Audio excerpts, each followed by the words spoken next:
जय गुरु जी को चरण वंदना, सारी संगत को नमन। जो इस लॉकडाउन पीरियड में गुरु जी को साक्षात बड़े मंदिर नहीं जा पा रहे हैं, या जो सत्संग पहले जो है गुरु जी जगह जगह कराते थे उसमें नहीं जा पा रहे हैं, नहीं ज़्यादा गुरु जी जो है संगत को ब्लेसिंग्स जो है अपनी वो इस माध्यम से जो है ना गुरु जी पहुँचा रहे हैं।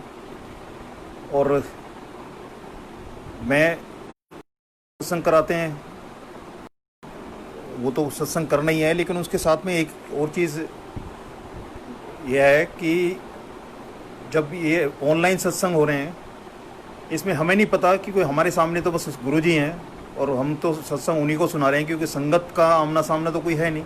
जैसे लाइव सत्संग जो है ना बैठ के जो सारी बैठ हम एक दूसरे के आमने सामने इंटरेक्शन होता है, लेकिन यहाँ तो मेरे को मैं दिखाई देता हूँ या गुरु जी का अपना वो है, उसके अलावा तो कोई नहीं है आप उसके बीच में। और इस पीरियड में ये जो फेज हमारी लाइफ का चल, गुरु जी ने हमें ज़रूरतें क्या हैं ज़िंदगी की, हमें क्या चीज़ प्रायोरिटी वो एक सिखा रहे हैं। खान पान को कैसे रखना है, कैसे बरतना है, गैर ज़रूरी चीज़ें हैं वो अपने आप ही ज़िंदगी से हटी हैं, मतलब हम चाह के भी उसमें हम अपने आप को इन्वॉल्व नहीं कर सकते। और उन चीज़ों को जो उनको जो ज़िंदगी अभी भी चल रही है, अच्छी चल रही है, और जी भी हम सब मैक्सिमम जो है जो इसे उसमें सात्विक खाना हो गया, कम से कम जो बाहर की चीज़ें थी जो हमारे इफ़ेक्ट डालती हैं वो लगभग लोगों की लाइफ से जो है ना अलग हो गया है उसमें।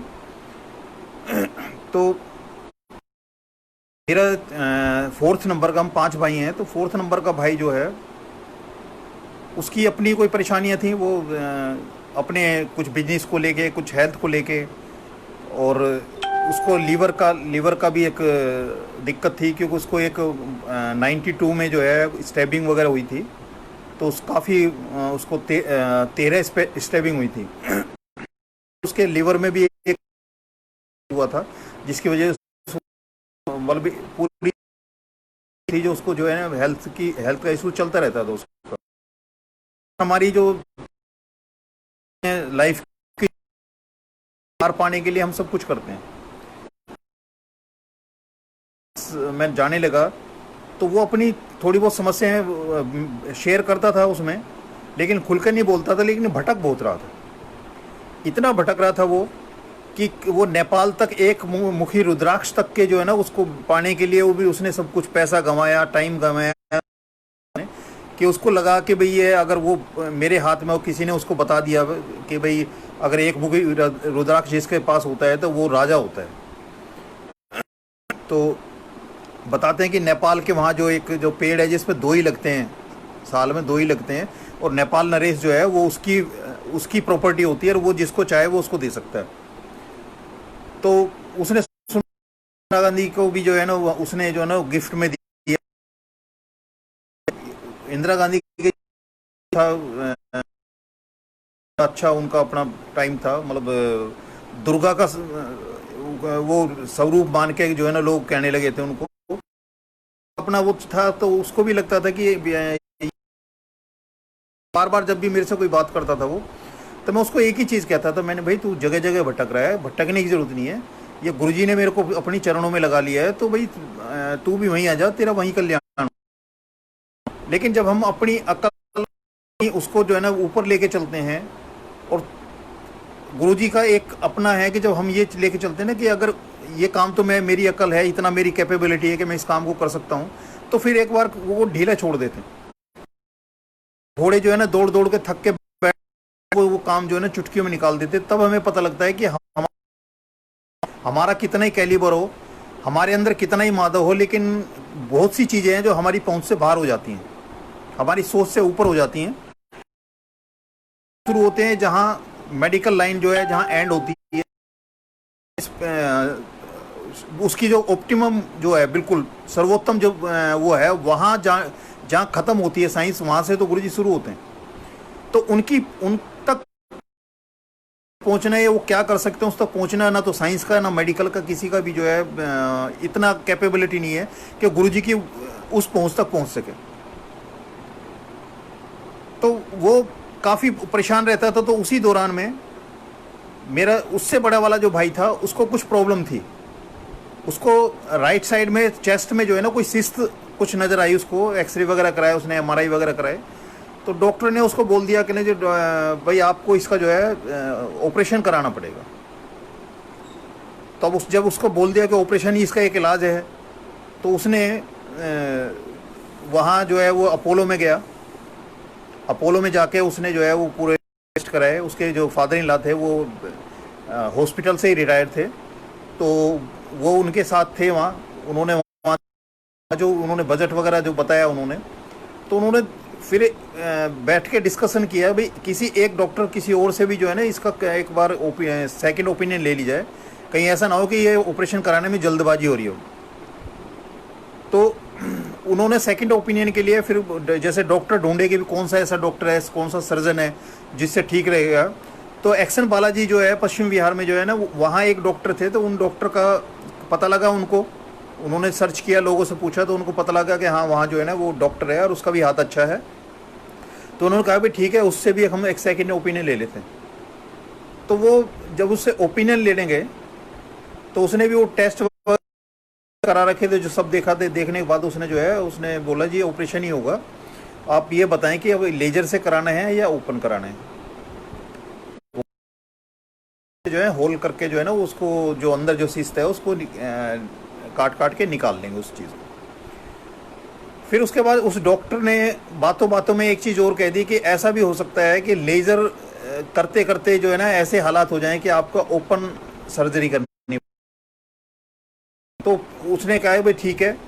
तो उसने जो पैकेज बताया था, वो जो अपोलो ने पैकेज बताया था उससे करीब 70,000 जो है कम का पैकेज यहाँ टोटल है एवरेज। वो उन्होंने टेस्ट वेस्ट कराए, उसको एडमिट कराया। तो डिसाइड किया था कि भाई वो ओपन ही कराना है। अगर लेजर के बाद भी ओपन की वो है संभावना है तो क्यों ऐसे दो दो प्रोसीजर में चला जाए। तो ये तो काम कमा जो भी डॉक्टर हैं, ये जो प्राइवेट हॉस्पिटल्स में है, ये तो ठेकेदार हैं। इनके तो ठेके होते हैं कि साल में इतना तुमने बिजनेस आपने देना ही है। तो वो उनके लिए एक इंसान नहीं बल्कि एक केस होता है और उसी हिसाब से वो ट्रीट करते हैं। वो उनसे इतना मतलब नहीं होता। एक केस है, केस बिगड़ भी सकता है, सुधर भी सकता है, क्योंकि वो पहले ही हमारे से सब अपने सारे फॉर्म भरवा लेते हैं कि अगर कुछ हो गया टेबल पे, ऑपरेशन टेबल पे कुछ हो गया, मर गए कुछ, वाट एवर जो भी हो गया, वो उसकी जिम्मेदारी हमारी है। तो उन्हों का तो कुछ होना ही होना है, तो सोचना भी हमें है। तो हमने जो है डिसाइड किया कि भाई ओपन ही कराते हैं। वो ये दो दो प्रोसीजर की ज़रूरत नहीं है, ओपन कराते हैं। उसको वहाँ एडमिट किया गया जी। तो एडमिट करने के बाद जब ओपन ऑपरेशन किया तो उसकी जो पूरी रिब्स हैं ऊपर से नीचे तक करीब 1 फीट का जो है ना उसका सारी रिब्स कटी हैं। और ओपन करा जब उन्होंने, डॉक्टर ने ओपन सर्जरी करी तो देखा कि राइट साइड में जो सिस्ट दिखाई दे रही थी उसके अलावा जो है उसकी हार्ट की तरफ जो है ना, हार्ट की तरफ भी वो सिस्ट थी और बहुत ज़्यादा था। जब उन्होंने ऑपरेशन करके वो निकाले तो 2 जार थे, जिन जार के अंदर जो है ना ला के हमें दिखाए थे जी ये चीज़ इसमें से काट के निकाली है उनकी फेफड़ों से। तो मैंने जब देखा, मैं गया वहाँ देखने, तो मैंने देखते मैंने कहा मैंने जी ये वो छोटा मोटा थोड़ी केस है, ये तो एनाकोंडा है। अगर शरीर का साइज़ देखा जाए और जितना ज़्यादा इसमें से ये निकाल के काट के निकाल के रखा है जो सिस्ट है, तो उस हिसाब से तो ये तो बहुत बड़ी चीज़ है।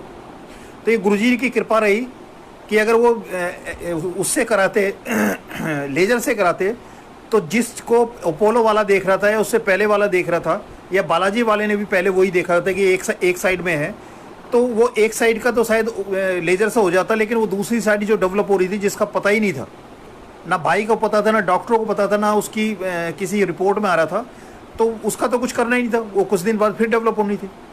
तो वो एक माइंड सेट कर दिया कि जी ओपन ही करानी है ना, ओपन होने से जो वो सारी चीज़ एक ही बार में निकल गई। तो जिस दिन उसको वो बताता है कि उसको ये था कि जितना बड़ा ऑपरेशन था उसको खुद को ये महसूस था, उसको जब तक होश नहीं आया था उसको कोई आंख खोलने के बाद भी वो बताता है कि मेरे को ऐसा लगा था कि मैं ये इंश्योर करना चाह रहा था कि मैं जिंदा हूं या मर के कहीं गया हूं उसकी। तो उन्होंने बोला जी कि आज ये इसके डिस्चार्ज वगैरह कर रहे हैं, इसको डॉक्टर ने लिख दिया डिस्चार्ज कर रहे हैं, तो आप जो बिल कराओ। तो मैं गया उनके पास, तो जितना अमाउंट इन्होंने बताया था पैकेज का उससे 10,000 कम कराए थे उसने,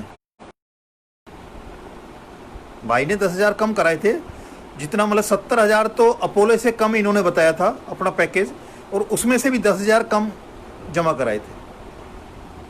तो वो अपना जमा कराए।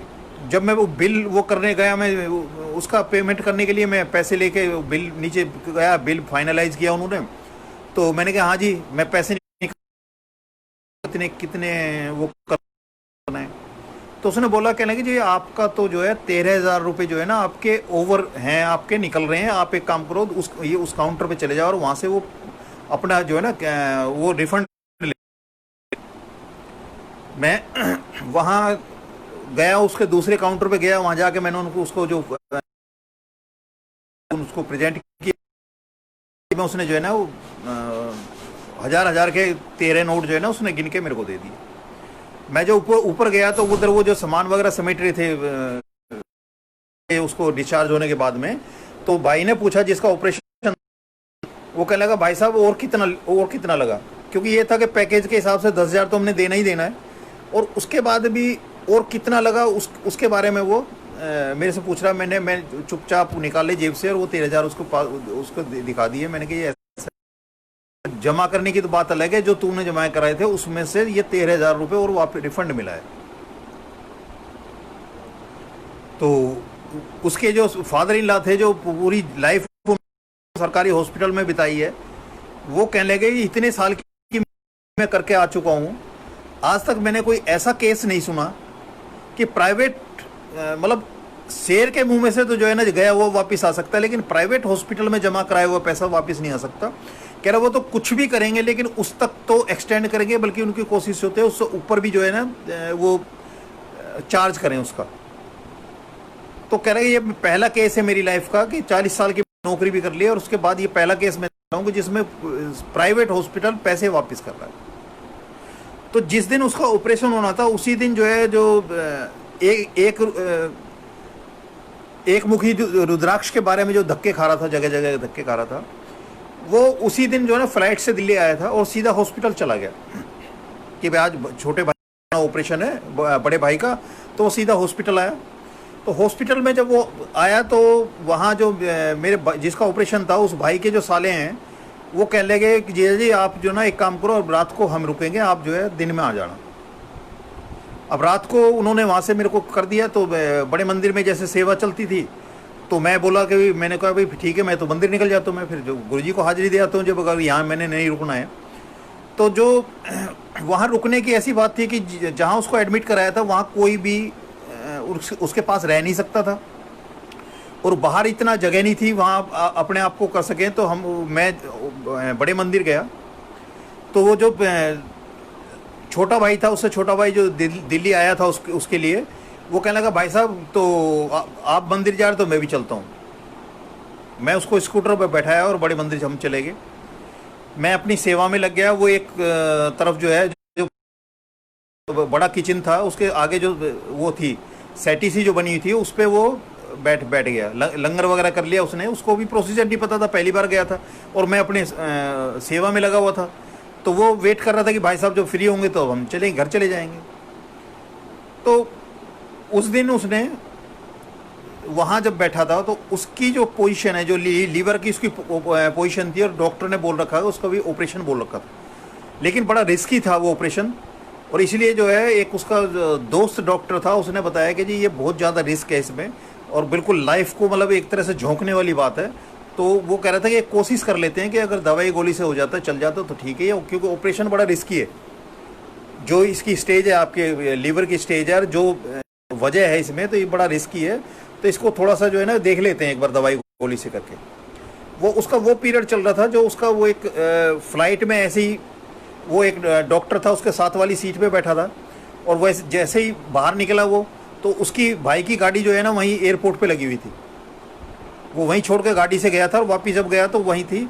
तो बाहर वो डॉक्टर वेट कर रहा था, तो उसने वो पूछ बैठा उससे कि सर आप किसकी वेट कर रहे हैं। कह लेंगे ऐसे ऐसे जो है ना वो सोफर जो है ना गाड़ी लेके आना था, लेकिन पता नहीं क्या बात है, कुछ गड़बड़ हो गई और गाड़ी शायद आ नहीं पा रही। उसको फ़ोन किया है तो गाड़ी आने में तो बहुत टाइम लगेगा। तो उसने उसको ऑफ़र कर दिया, कह रहे जी आप किधर जाना है, इस तरफ मैं जा रहा हूँ, अगर आपको उस तरफ निकलना है तो मैं ले चलता हूँ। तो रास्ते में वो बातचीत हुई तो उन्होंने बताया जी ऐसे ऐसे वो डॉक्टर हैं और अच्छे उसमें हैं, ऑपरेशन वगैरह करते हैं, वो भी उनका है उन्होंने। तो उसने बातों बातों में बताया कि भाई ऐसे ऐसे मैं जो है फला उस डॉक्टर उस हॉस्पिटल में हूँ और ये मेरा जो है ना ये स्पेशलाइजेशन मेरे इसमें। तो भाई ने बताया कि मेरे साथ ऐसे ऐसे प्रॉब्लम थे। उसने कहा कि कोई बात नहीं, आप एक काम करना, आप जो है ना हॉस्पिटल आ जाना और आपको मैं देख लेता हूँ आपका केस स्टडी करके कि भाई उसमें बेस्ट पोजीशन क्या है। तो वो उसके पास गया तो उसने बताया कि ये है बड़ी क्रिटिकल स्टेज है और बस यही है कि मैं एक कोशिश कर सकता हूँ क्योंकि ऑपरेशन खतरनाक है। तो आप जो है एक कोशिश करते हैं कि दवाई गोली से देख लेते हैं कितना इंप्रूवमेंट हो रहा है आपका। ऑपरेशन तो लास्ट स्टेज है, जब कुछ भी नहीं चलेगा तो फिर तो ऑपरेशन करना ही होगा। तो जिस दिन वो बड़े मंदिर में पहली बार गुरुजी के यहाँ पहुंचा था, दिन उसकी हालत वहाँ इतनी ख़राब हो गई कि उसको इतना ऐसा पेन हो गया, वहाँ बैठा बैठा सिर्फ गुरुजी से एक ही अरदास करता है कि गुरुजी आपके दर पे मैं आ गया हूँ। क्योंकि कई साल लगे थे, मैं बार बार बोलता था उसको, मेरे अंदर से आवाज़ आती थी, मैं उसको बार बार बोलता था। मैंने भाई वो वहाँ इधर उधर भटकने की जरूरत नहीं है, वहाँ गुरुजी के वहाँ जा और तेरा कल्याण हो जाना है। लेकिन वैसे नहीं माना। तो वैसे हालात में जो आया था, वो जब वहाँ पहुँचा उसकी लास्ट स्टेज थी, तो उसने गुरुजी से बोला कि जी आपके दर पे आ गया हूँ, अब या तो इसको मेरे को इससे निजात दिला दो या मेरे को यहीं जो है ना अपने साथ ले लो। ये अरदास करके वो बैठा रहा। मेरे को उसने नहीं बताया, एक सत्संग में जब उसने किया तब उसने ये चीज़ अपना एक्सपीरियंस शेयर किया था कि पहले दिन उसके साथ क्या हुआ था। और उसी दौरान में हम जो है दिन में हॉस्पिटल रहते थे और रात को जो है ना गुरुजी के यहाँ जो ना हाजिरी देते थे, वहाँ लंगर वगैरह किया, घर आके सो गए। वो जो 2 4 6 दिन का जो उसका वहाँ गुरुजी ने लंगर कराया, तो उसको वो जो एक्सट्रीम उसकी जो दिक्कत थी, वो दिक्कत में उसको कंफर्टेबल लगना शुरू हो गया। जब यहाँ से दिल्ली से वो गया, वो डिस्चार्ज हो गया, घर आ गया, तो दिल्ली से जब वहाँ गया, उसके बाद से आज तक वो गुरुजी की कृपा से जो है ना इसके लिए ऑपरेशन की नौबत आए। और लेकिन गुरुजी की ऐसी वो 5 6 दिन की हाजिरी में गुरुजी ने ऐसी उसको लगन लगा दी कि वो वहाँ हैदराबाद रहता है, वहाँ जाके जो है वो बड़ा बेचैन रहने लगा। वो चाहता था कि गुरुजी को रोज़ रोज़ दिल्ली आ नहीं सकता हैदराबाद से, तो कोई आसपास गुरुजी की कोई संगत हो और कोई कहीं सत्संग होते हो जहाँ गुरुजी का दरबार लगता हो, तो वहीं जो है वो मत्था टेक ले। तो वो एक दिन उसने मेरे को फ़ोन किया, कह रहा भाई साहब आपकी नॉलेज में है कोई हैदराबाद में कोई संगत है। मैंने कि भी मेरे तो उसमें है नहीं संपर्क में, ना मैं इतना वास्ता रखता कि मेरे को कि भाई ये पता रहे कि हैदराबाद में संगत है नहीं है। कहने लगा, तो मैंने कहा हाँ बेंगलोर में मैंने सुना है कि बेंगलोर में एक हैं जो है जेठरा अंकल हैं, उनके लड़के हैं, तो वहाँ एक एनुअल वो मंथली सत्संग होता है। एक काम करो आप जो है ना वहाँ का बेंगलोर का एड्रेस आप लेके मेरे को दे दो, तो हम ऐसा करा करेंगे कि शनिवार को जैसे जो है ना शनिवार को निकल जाया करेंगे यहाँ से बाई कार हैदराबाद से बेंगलोर, और संडे का सत्संग अटेंड करके और वापस आ जाएंगे। मतलब इतनी उसके अंदर गुरुजी ने वो लगा दी, वो खिंच जो कहती है, गुरुजी कहते हैं कि खिंच पहन दी है गुरुजी की, कि इतनी लगा दी कि उसको ये था कि वहाँ से सत्संग अटेंड करने के लिए वो बेंगलोर तक जाने के लिए तैयार था। मैं जब तक उसका एड्रेस बेंगलोर का नहीं दे पाया था, तभी उसको किसी संगत जो यहाँ की थी राजा गोपाल अंकल हैं, वो वहाँ उनके साथ उसकी मुलाकात हुई कहीं उसमें, जैसे उनकी गाड़ी गुरुजी की गाड़ी है, यानी कि संगत की गाड़ी नहीं थी। तो सामने जब भी पड़ती है तो एक अंदर भाव यही आता है गुरुजी की गाड़ी जैसे ही पढ़ते हैं तो यही है कि गुरुजी की गाड़ी है। तो उसने उनसे बातचीत की, तो फिर मेरे को उन्होंने फ़ोन किया कि भाई साहब आप ऐसे ऐसे जो है ना मेरे को यहाँ संगत है और उनके यहाँ सत्संग है, मैंने कहा था, तो गुरुजी ने मेरा यही इंतजाम करा दिया और यही सत्संग होता है, मेरे को पता लगा और मैं उसमें जाऊंगा। मैंने कहा ठीक है भाई। वो चलना शुरू हो गया। पहले 7 दिन वो काम करता था, सुबह से शाम तक खटता था। उसके बाद उसने वो जब देखा उसने कि सारे एफर्ट्स करने के बाद भी, क्योंकि हमारा जो किस्मत का जो बर्तन है वो एक लिमिट लिए हुए होता है, और जो हमारे बर्तन की लिमिट है उससे ज़्यादा उसमें आएगा नहीं। अगर आप अपने आप को कंफर्टेबल रखना चाहते हैं तो उससे कुछ कम होगा तब आप उसको कैरी कर सकते हो। अगर किसी चीज़ को लबालब भर लेते हो तो वो भी कहीं ना कहीं छलकता हो जाएगा। तो जैसे हमारे पास 5 लीटर का कुकर है, तो उसमें हम 5.25 लीटर कोई चीज़ उसमें भर नहीं सकते, क्योंकि बाकी जितना डालते रहोगे उतनी वो बाहर वेस्ट में जाता रहेगा, बाहर जाएगा, उसके कैपेसिटी नहीं है उसकी उतनी। तो उसको वो वहाँ सत्संग होने शुरू हो गए। तो एक बार उसने कह रहा, भाई साहब ऐसे ऐसे मैंने जो है ना गुरुजी को अरदास की है और गुरुजी कराना है, और मुझे पता नहीं है, और यहाँ भी जहाँ संगत है यहाँ भी मतलब उस तरह का कोई ऐसा प्रोसीजर नहीं है। तो एक काम करो भाई साहब, आप जो है ना वो वहाँ आ जाओ 1 दिन पहले 2 दिन पहले, और आप जो है ना वो देख लेना कि भी कैसे सत्संग का कैसे अरेंजमेंट है। क्योंकि गुरुजी को बुलाया था, उनका किस तरह से ऑनर किया जाता है या किस तरह से उनको स्थान दिया जाता है, वो सारा जो है ना थोड़ा सा एक बार देख लोगे आप आके तो ठीक रहेगा। मैंने कहा ठीक है। तो मेरी उसकी कोई बात नहीं हुई। इतने पास छोटे स्वरूप थे जो यहाँ से दिल्ली से वो लेके गया हुआ था। तो मेरे अंदर एक दिन मैं ऑफिस में बैठा था, मेरे अंदर एक भाव आया, मैंने कि वो सत्संग करा रहा है तो सत्संग में बड़ा स्वरूप चाहिए। तो मैं कहने लगा, मैंने कि भी ये अब मैंने ये कहा कि मैं अगर वहाँ जा रहा हूँ 1 दिन पहले जा रहा हूँ तो मैं जो है बड़ा स्वरूप अरेंज करके ले जाऊँ, तो कम से कम सत्संग में जो है ना वो गुरुजी का स्वरूप जो है वो लग जाएगा। ठीक है। मैं एक संगत थे, तो उन संगत को मैंने फ़ोन किया, मैंने कि अंकल ऐसे ऐसे जो है ना मैं हैदराबाद में जो है ना वो छोटा भाई है, और वो उसने गुरुजी का जो है ना वो उनको अरदास कर लिए और सत्संग करने की, और वो जो वहाँ सत्संग है तो बड़े स्वरूप चाहिए। तो अंकल बोले किस साइज़ के चाहिए? मैंने कहा अंकल सत्संग में जो लगना है उस साइज़ का। कह रहे कौन सा स्वरूप चाहिए गुरुजी का? मैंने कहा अंकल ये मैं नहीं बता सकता, क्योंकि मुझे तो गुरुजी की हर अदा अच्छी लगती है, हर स्वरूप मेरे को जो ना अपील करता है, और मैं उसमें से चूज़ नहीं कर सकता। मैं नहीं आपको बता सकता कि कौन है, ये आप गुरुजी जाने, आपका जो मन हो वो गुरुजी के स्वरूप जो ना वो बना दो इतने बाय इतने के। तो पहले मैंने उनको बोला कि उसको जड़वा देना, यानी चाहे लेमिनेशन हो। फिर मेरे को एक दिन उससे कुछ दिन पहले जब जाने था, वो मेरी फ़्लाइट की टिकट वगैरह हो गई, और मैंने जाने से पहले 2-3 दिन पहले मेरे दिमाग में आया कि मैंने जाना बाई एयर। तो अब गुरुजी का स्वरूप अगर मैंने उनको जड़वा दिया, उसमें गिलास में जड़वा दिया या उसमें जड़वा दिया, तो उसके स्वरूप का साइज हो जाएगा बड़ा, और वो जो उसकी सीट होती है एयरलाइंस की, जो उसमें हवाई जहाज़ की सीट होती है, वो इतनी नहीं होती कि मैं उसको होल्ड करके भी रखूँगा, तो अगर वैसे रख नहीं सकते उसको। तो क्या मैंने कि अंकल ऐसा है कि वो जड़वाना मत, आप जड़वा तो वहीं लेंगे, क्योंकि मैं 2 दिन पहले जा रहा हूँ जैसे, तो वहीं कर लेंगे, देख लेंगे, आप जो है ना वैसे ही दे देना। तो जिस दिन मैंने फ़्लाइट से जाना था, मैं ऑफिस से निकलना था 3 बजे, और 7-8 बजे की फ़्लाइट थी मेरी। तो अंकल का फ़ोन आया, मैंने अंकल से पूछा कि अंकल कहने लगे भी अंकल वो हैं तैयार, तो आप बताओ कहाँ आ सकते हो। तो मैंने बताया जी मेरा ऑफिस यहाँ है। तो वो कहने लगे और के पास जो है आप वहाँ तक आ जाओ, और मैं उधर से आ रहा हूँ तो आपको वहीं हैंड ओवर पॉइंट बना। जो उसमें मतलब रोल किए हुए थे गुरुजी के